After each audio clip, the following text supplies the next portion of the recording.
Hey everyone, Crazy Canuck coming at you from the Ozarks in Missouri. This is our property after the first day of teardown for the renovation. The floor was all particle board from the original factory, and it got wet from a leak that I'll show you later, and over a long period of time it soaked in all the way across the floor and totally heaved the particle board out of shape.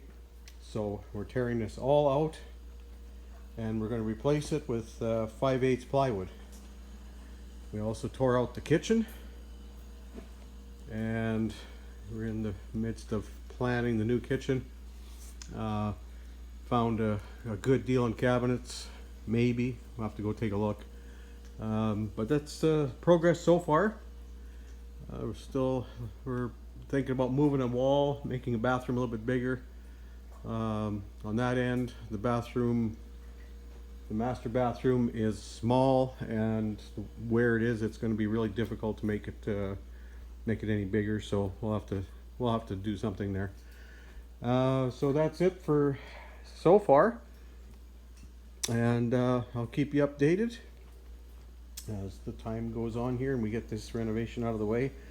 Luckily, I'm not in a panic to get anything garden wise in, because it's been raining almost steady here the last few days.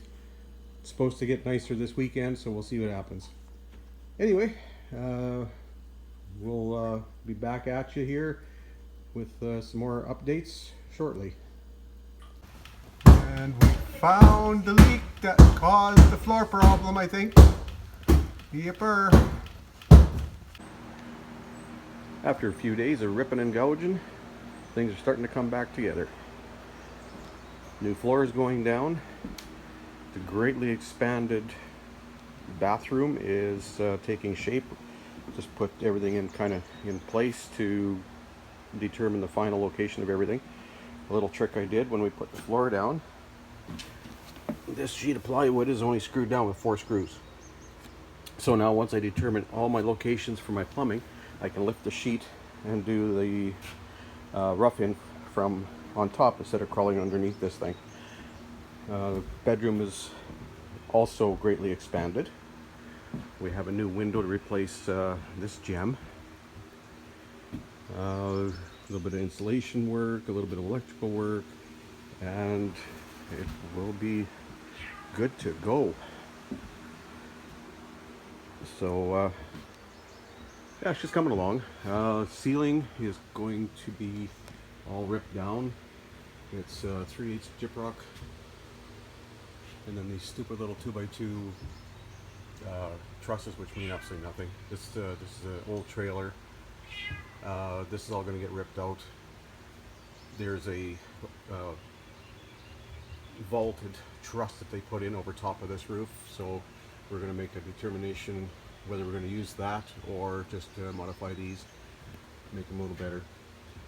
So all this damage, all this floor was caused when there's a little screw right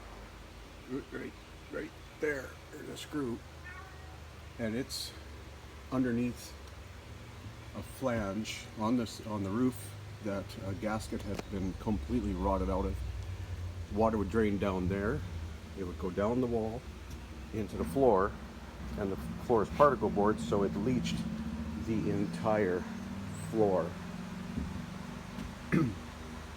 So that's what we have to rip out of here. I fixed that leak in 5 minutes with stuff that they already had laying around here that they left behind. So a 5-minute fix could have fixed thousands of dollars of damage. But so that's it for this video. Next video, hopefully we'll be seeing some walls going up and some something that actually looks like something livable. So till then, as usual, like if you like, subscribe if you haven't, and we'll see you soon.